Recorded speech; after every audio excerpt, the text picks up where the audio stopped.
এত দামি গাড়ি নিয়ে আসছি, তারপর মেয়েটাকে পটাইতে পারতেছি না, কি যে করি। আচ্ছা ঠিক আছে, এবার আমি সব থেকে পৃথিবীর দামি গাড়ি নিয়ে চলে আসলাম। দেখি এবার মেয়েটা পটে কিনা। একটু এটা বের করে একটু চুল আশ্রাবো একার সামনে বসে, তো একটু স্টাইল নিতেছি। দেখি মেয়েটা একটু ফেরে কিনা, একটু চিরুনিটা বাইর করে নি। এবার একটু চুলটা আশ্রাই। এই তো মনে হয় ফেরছে।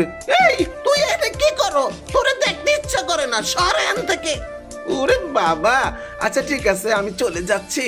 আমি এখান থেকে চলেই যাচ্ছি। এবার আমি সব থেকে পৃথিবীর বড় গাড়ি নিয়ে চলে আসবো তোমার সামনে। এই তো চলে আসছি, পাংখা গাড়ি। এবার তো তুমি পড়বা। আসো বান্দা আসো। ফাঁকে তোমরা চ্যানেলটি সাবস্ক্রাইব করো বন্ধুরা, ভিডিওতে একটি লাইক করো আর কমেন্টস করে জানাও 2+2 কত হয়। কি জানেমান, এবার কি চলবে? এই জানেমান, তুমি, তোমার গাড়ি আছে?